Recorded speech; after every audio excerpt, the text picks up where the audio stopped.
하면 혼란이 올 수도 있어요.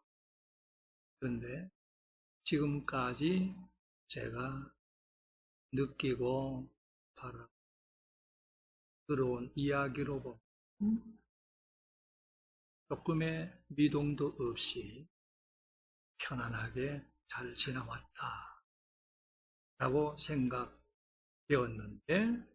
이 모든 것이 하나님의 은혜였고, 또 부임이신 김영선 목사님이 건실하게 잘 오셔서 감사하고, 그리고 장로님들 비롯해서 여러 교우들께서 한 마음으로 함께 주신 덕분이라 여겨서 모두에게 감사를 드립니다.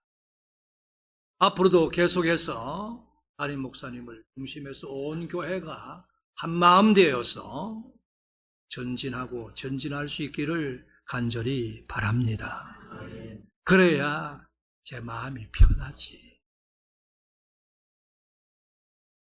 꼭 그렇게 할 수 있기를 다시 부탁을 드립니다. 요한복음 2장 1절부터 11절을 본문으로 읽었는데, 예수님께서 여자여 나와 무슨 상관이 있어?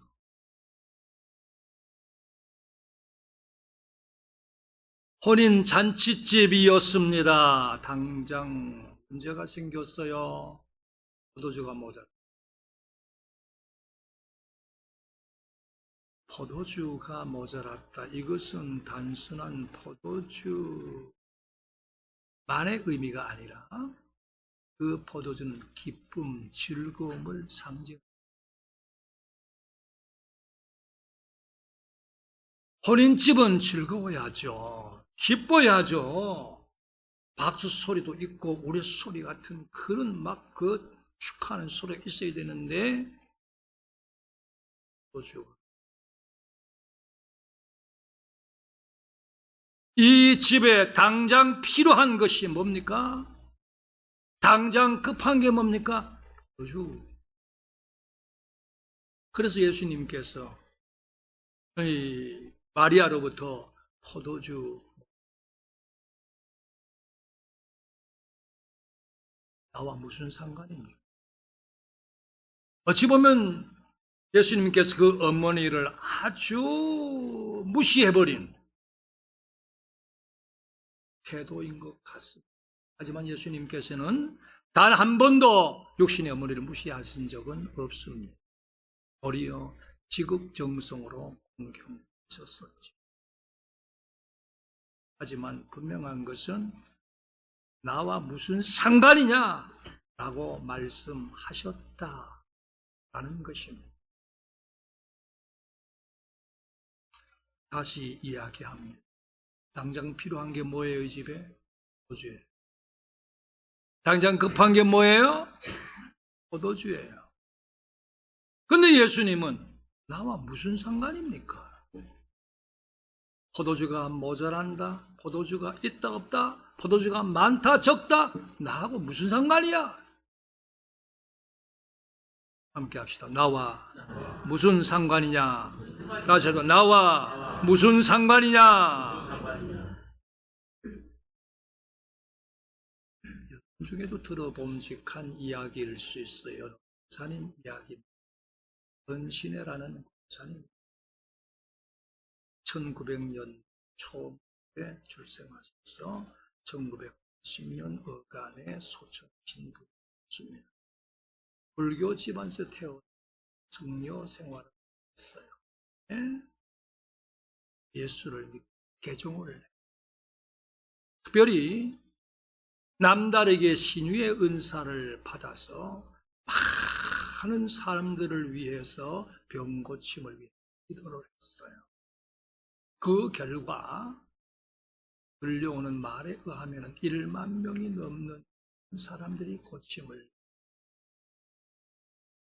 그 중에 예수 믿은 사람도 물론 그러던 어느 날 숨을 거두었어요. 그 영혼이 천국으로 가게 됐어요. 천국 문 앞에 이르렀어요. 하얀 옷을 입은 한 분이 앞에 선 금방 알아볼 수 있겠더라. 예수님이.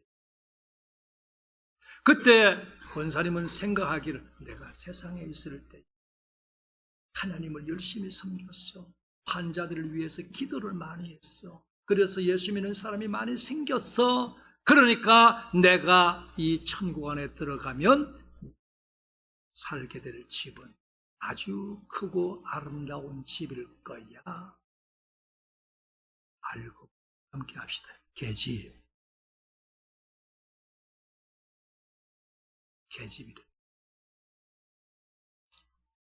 예수님 앞에 이르러서 예수님 저 현신해요. 예수님 너 농담인 줄 알았다. 예수님 저 현신해요. 서대문에서 제단 쌓고 병자들 위해서 기도하고 그랬던 현신해요.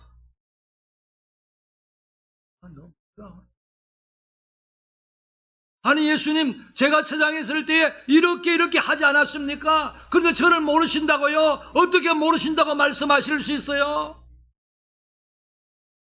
예수님께서는 네가 사람들의 병을 고치는 것 너를 위해서 했지 나 위해서 했는데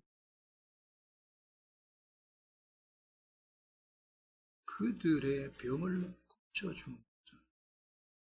그들이 나를 믿고 기도했기 때문에 그들을 불쌍히 여겨서 내가 고쳐주는 거예요. 권사님은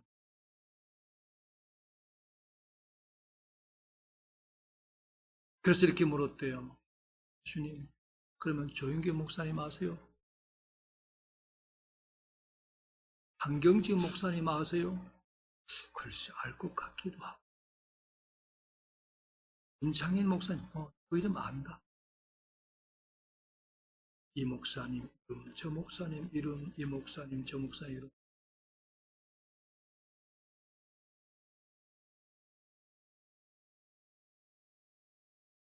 앞에서 엎드렸어. 얘기하지 수 없어. 그러면서 예수님 한 번만 기회를.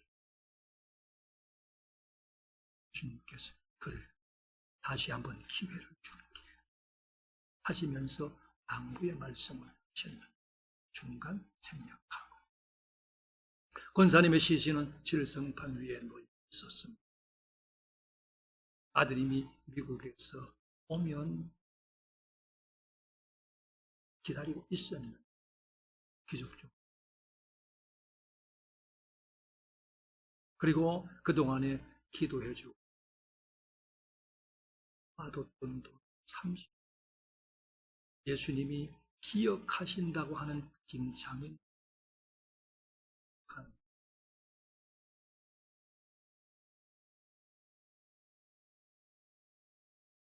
그리고 주님이 모른다고 하신 이 목사, 저 목사님을 찾아가 목사님 그런데 큰 기도원의 원장님 찾아가 주님 목사님 신데 예수가 날 왜 몰라?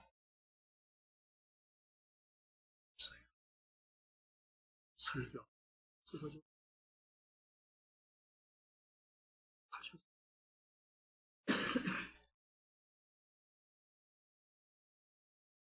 이 이야기 제가 설교 중에 더러 했었어요. 예수님도 들어가 보지 못한 교회, 미국의 어느 한 교회, 흑인 하나, 업무차 갔다 그 지방에 내가 있어서 주일에 예배 드리려고 갔던 안내하는 분이 왜 여기는 백인만 들어오는 당신은 흑인이라서 거절을 당했어요. 한쪽에 쭈그리고 앉아서 슬픈 마음 예수님 너무 슬퍼요. 흑인이라서 주일인데 예배당에 들어가지 못하고 예배 참여하지 못하고, 그때 뒤에서 누군가가 와서 어깨를 어루만져서 슬퍼하지 마. 나도 저 교회 한 번 들어가 보지 못.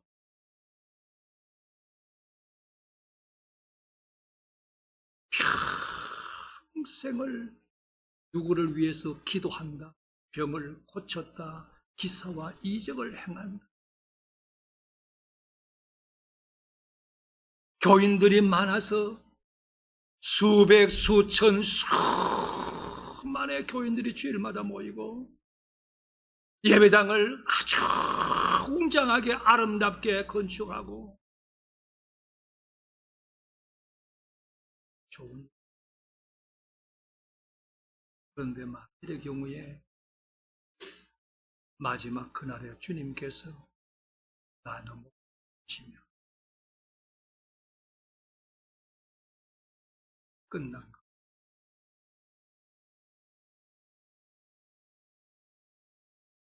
저는 이 말씀을 준비하고 묵상하면서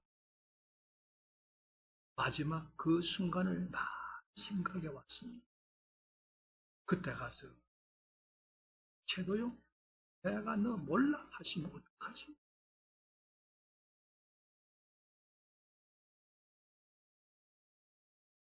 누가복음 18장 10절 이하에서 두 사람이 기도하러 성전에 올라갔대. 하나는 바리새인이에요, 하나는 세리예요. 바리새인 서서 따로 나는 의로와 그러면서 기도하는 말이, 하나님, 나는 토색하는 사람, 불의한 사람, 가난한 사람들과 같지 않고 세리와도 같지 않은 것을 감사합니다. 나는 일주일에 2번 금식을 합니다. 소득의 10의 1조를 드립니다. 이쯤 되면 교회 1등 교인이라. 사람들은 이런 사람을 보고, 야, 저 사람 믿음이 참 좋아. 그런데 세리는 멀리 서서 왜 부끄러웠어? 감히 눈을 들어 하늘을 쳐다보지도 못하고 왜 부끄러웠어? 가슴을 치면서, 하나님 불쌍히 여겨주십시오. 나는 죄인입니다. 예수님은 저 바리새인이 아니라 이 사람 세리가 의롭다면,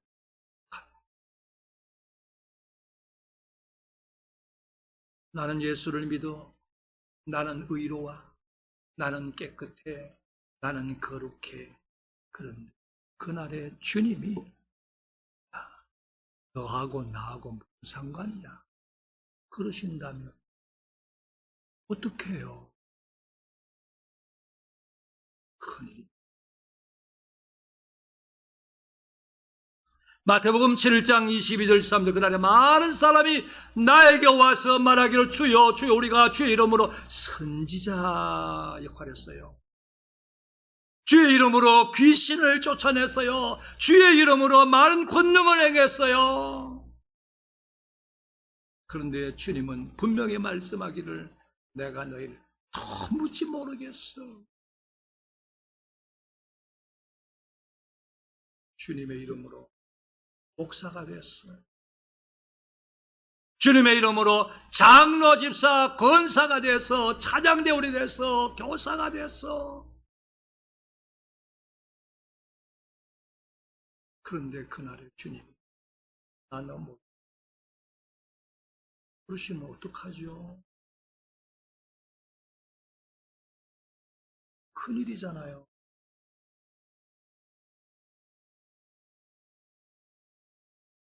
내가 너를 알아, 내가 너를 몰라, 이거는 주님께만 있는 거예요. 내가 어찌 할 수가 없어요.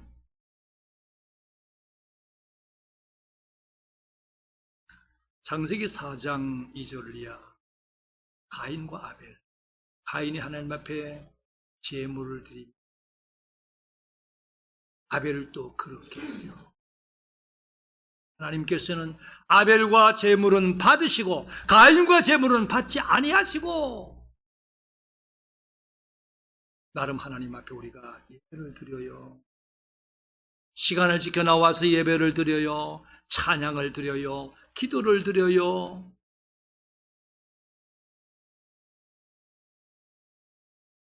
그런데 중요한 건 뭡니까? 하나님이 나와 내 드린 예배를 받으셔야 되는 거지. 나는 드렸다고 하는데 하나님은 아니야 하시면 아무 소용없는 거 아니겠어요? 이사야 1장 12절이야. 너희가 내 앞에 모이러 오니 이걸 누가 너희에게 요구했냐? 누가 오라고 했어? 너희 왔는데 누가 오라고 그랬어? 내 마당만 밟을 뿐이야. 몸만 와 있지 마음은 온 게 아니에요. 헛된 재물 가져오지 마라. 내가 가증히 여기는 거야. 월삭에 안식일에 대회로 모이고. 왜 그거 견디지 못하겠어?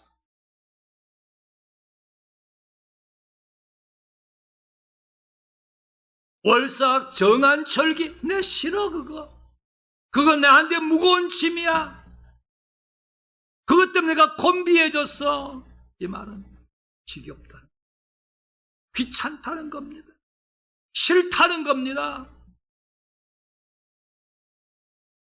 나는 주님께 예배 드린다고, 예물을 드린다고, 몸도 드리고 물질도 드리고 재능도 드리고 시간도 드린다고 하는데, 그날에 주님께서 내가 너하고 무슨 상관이야? 그러신다면 이거 어떡해요? 큰일이지 않습니까? 자기 착각, 자기 도취에 빠지면 안 돼요. 그건 전부 다 자기에게 속는 거예요. 마태복음 25장 11절, 12절. 열처녀 비유 말씀 중에 한 부분. 미련한 처녀. 늦지 마. 기름을 준비해. 그리고 문을 두들기면서 열어주세요, 열어주세요. 안에서 들려오는 소리는 내가 너희를 다. 그들요, 신랑이 오기 전까지 다른 슬기로운 5 처녀와 함께 있었어.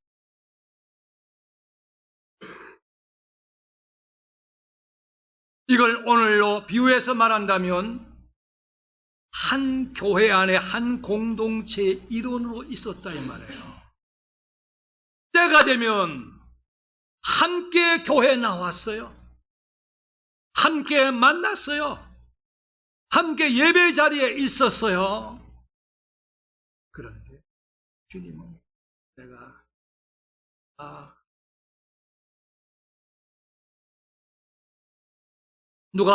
요한복음 6장 24절 이하에서 그 앞부분 예수님께서 오병이어의 역사를 이루셨어요.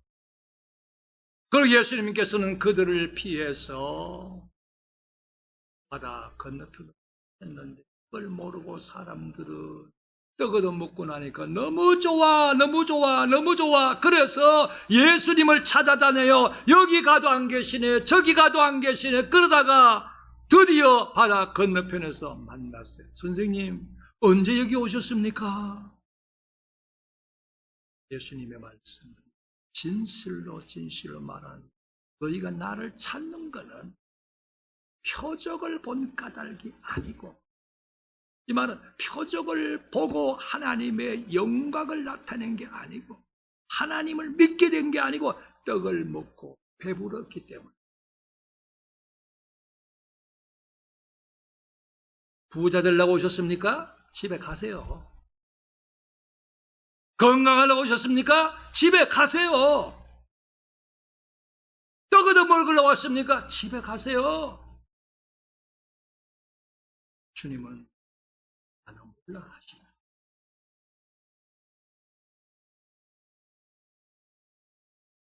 열심히 교회를 다니고 열심히 주님을 따랐다고 하는데 마지막 날에 주님께서 나는 몰라 하시면 어떡하죠?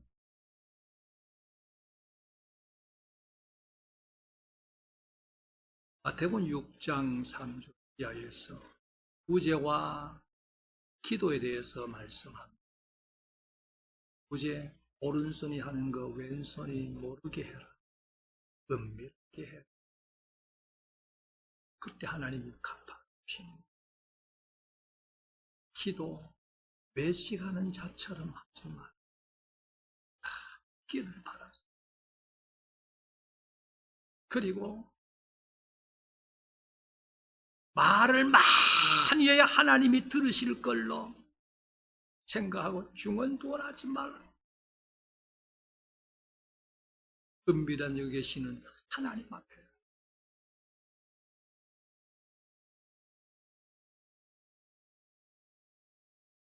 거기요, 구제를 비롯해서 좋은 일도 많이 하고 기도도 많이 하고 금식도 많이 하고 그랬는데 그날에 주님이 나는 하시면 어떻게 해요?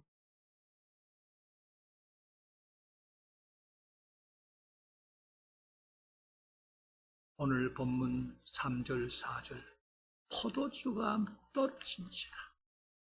예수의 어머니가 예수에게 이르기를 저들에게 포도주 없다. 예수님, 여기요 나와 무슨 상관이 있습니까? 포도주를 달리 연결해서 말합니다.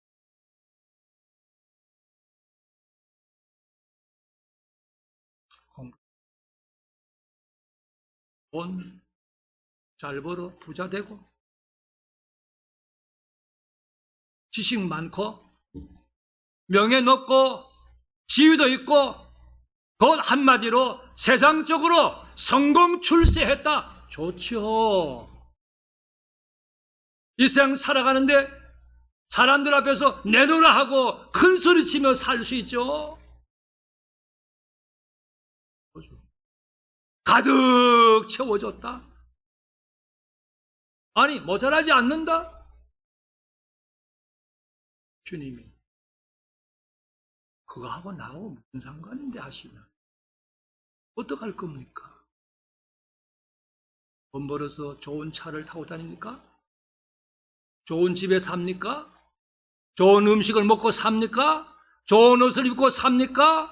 열심히 그렇게 하십시오만은 문제는 마지막 날에 주님께서 그런 너와 내가 무슨 상관이냐 하시면은 어떡하냐 이거예요.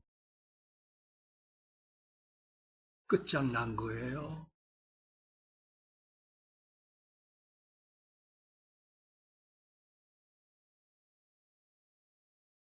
함께 합시다. 나와 무슨 상관이냐? 어떤 사람이 되어야 합니까? 주님과 상관 있는 사람이 되어야 합니다.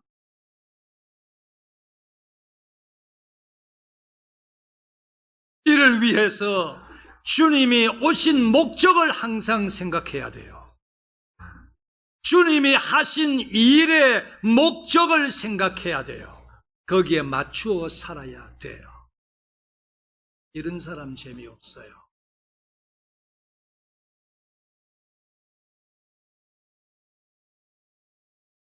재미없어요.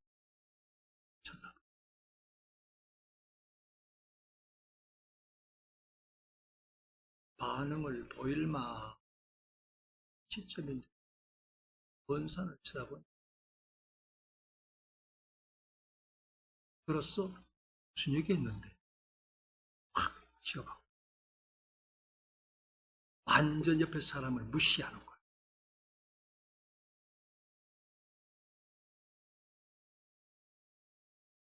주님과 상관 있는 사람이 되어야 되는. 그러려면 주님이 오신 목적, 주님이 하신 일의 목적, 물을 생각해.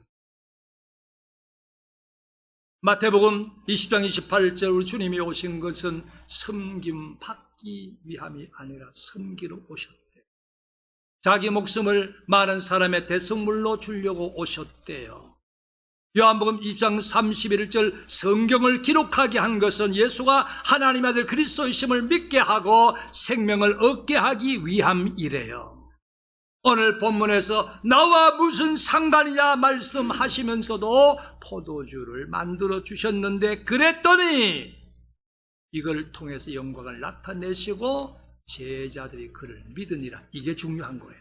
아멘. 물이 변하여 포도주가 되는 것이 100번, 1000번, 10,000번, 수십만 번 이루어져도 그거는 중요한 게 아니에요. 오병이어의 사건, 그게 중요한 게 아니에요. 내가 건강하게 되고 부유하게 되고 성공 출세하고 그거 중요한 게 아니에요. 영광을 나타내며 믿으니 이게 중요한 거예요. 해서 에베소 6장 1장 6절 이하의 말씀에서 하나님을 택하시고 예수 우리를 위해 죽으시고 성령께서 믿게 하여 구원하신 것은 그의 영광을 찬송하게 하리 함이라 했어요. 그리고 고린도서 10장 31절에 먹든지 마시든 뭘 하든지 하나님의 영광을 위하여 하라고 말했어요. 이는 삶의 초점을 바로잡아야 돼요.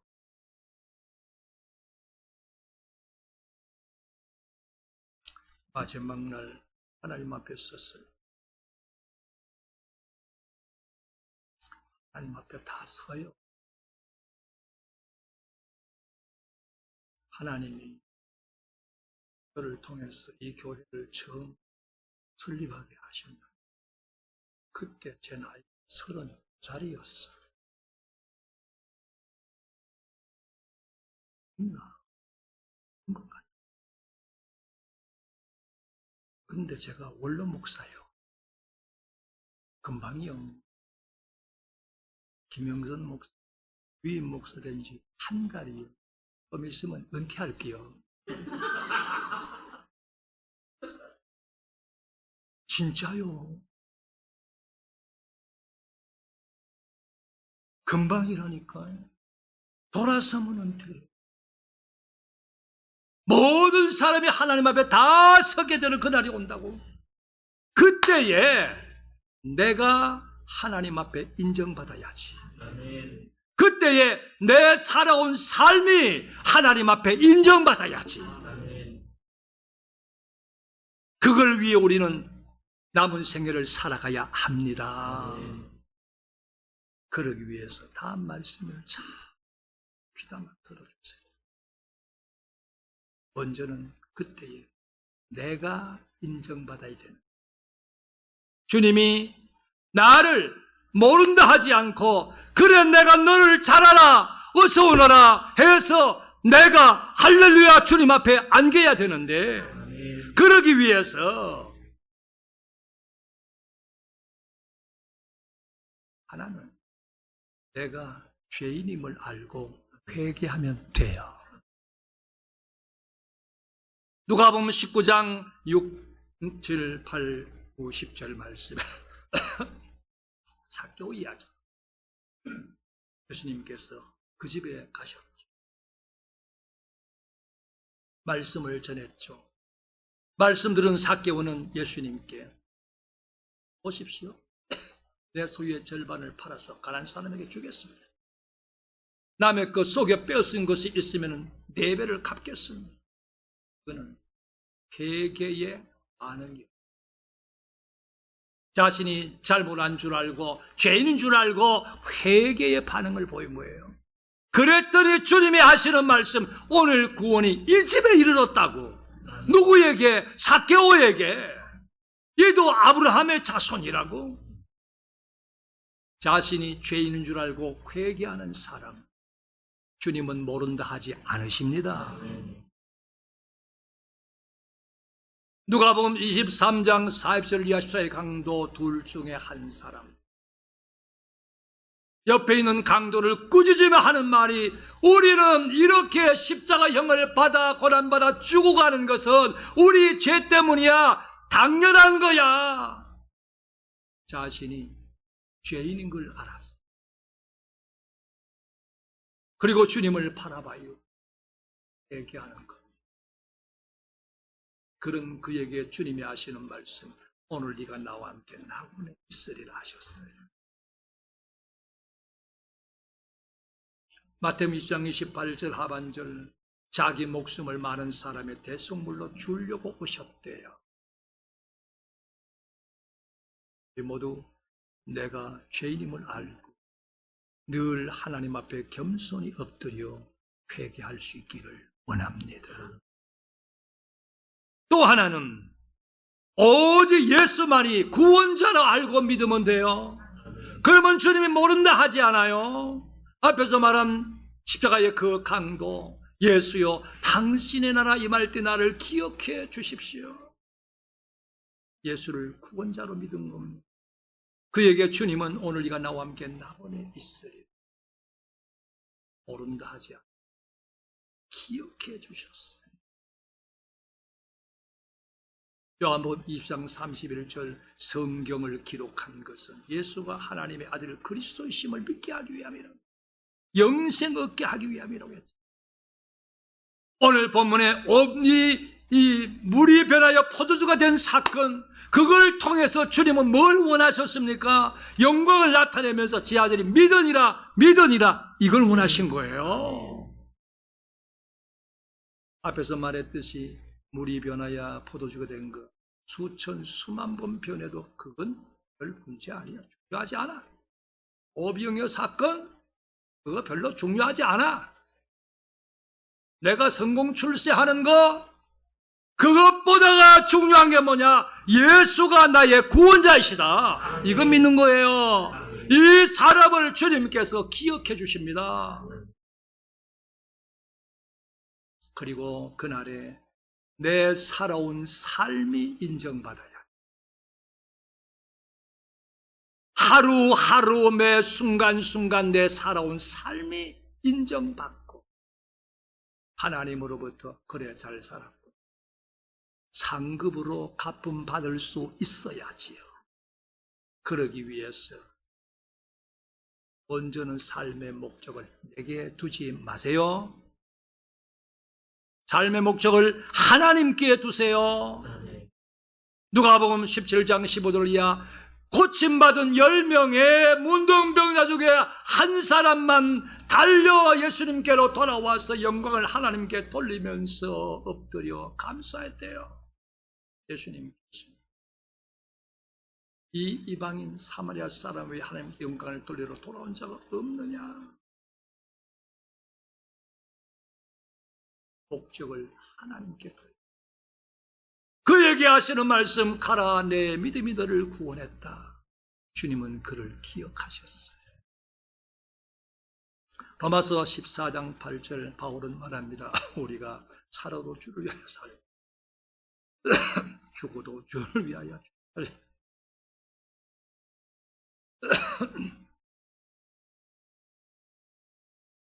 여러 성도들, 살고 죽는 것보다가 중요한 그 모든 초점을 주님께 맞추는 거예요. 먹든지 마시든지 다 하나님께 맞추는 거예요.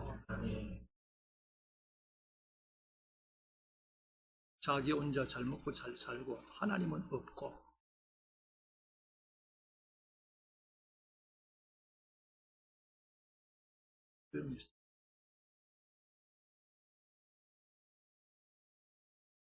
내 삶이 하나님 앞에 인정.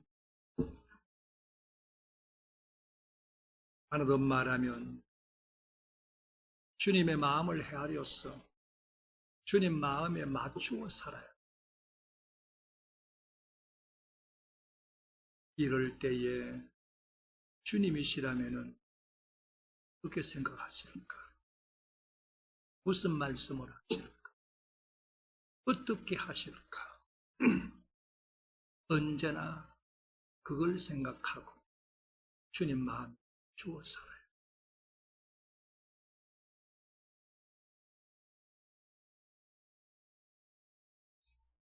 사도행전 13장 22절 다윗에 대해서 이렇게 성경은 증거합니다. 다윗을 만나니 내 마음 하나님 마음에 맞는 사람이다. 마음이 맞으려고 하면 그의 마음을 생각해야지. 그런 다윗을 통해서 하나님은 내 뜻을 다 이루리라 말씀했어요. 요한복음 12장 3절이야. 예수님께서 배단이 나사로, 마르다, 마리아 3남매 집에 가셨었죠. 그 가운데 마리아가 지극히 비싼 향유 순전한 나드 한 근을 갖다가 예수님 발에 부어버렸어요. 머리털로 닦아요. 그걸 본 가룟 유다가 하는 말이, 저거 팔면 300데나리온 받는데, 저거 팔면 남자 장정 10달치 월급인데, 팔아서 돈 가지고 가난한 사람에게 나눠주면 얼마나 좋겠어. 물론 성경은 가룟 유다가 그렇게 말한 것은 돈을 본궤에 넣어두면 훔쳐가기 위함이라고 했지만 그의 말만을 한번 생각해. 얼마나 어렵습니까? 얼마나 멋집니까?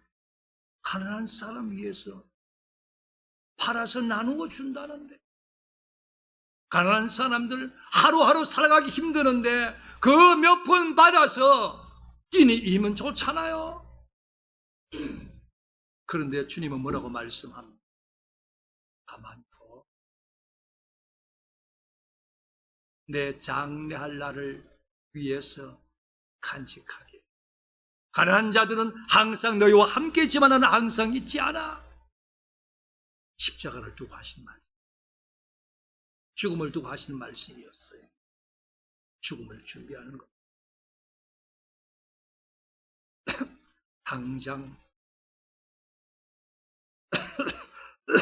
생각해보면 가룟 유다의 마음이 100번 훨씬 향유를 그냥 다시 주워 담을 수 없잖아요. 팔아서 돈 받아서 나눠주지. 100번 옳은 말이에요. 그러나 그럴 때 주님은 어떤 마음이십니까? 주님은 무슨 말씀을 하죠? 어떻게 하실까? 주님의 마음. 그리고 거기에 맞추어 살아야. 그러면 우리의 삶이 마지막 날에 하나님으로부터 인정될 줄로 믿습니다. 여러 성도들이요, 모두 하나님 앞에 서게 될 것입니다. 그 날이 눈앞에 왔어요. 결코 멀지 않아요.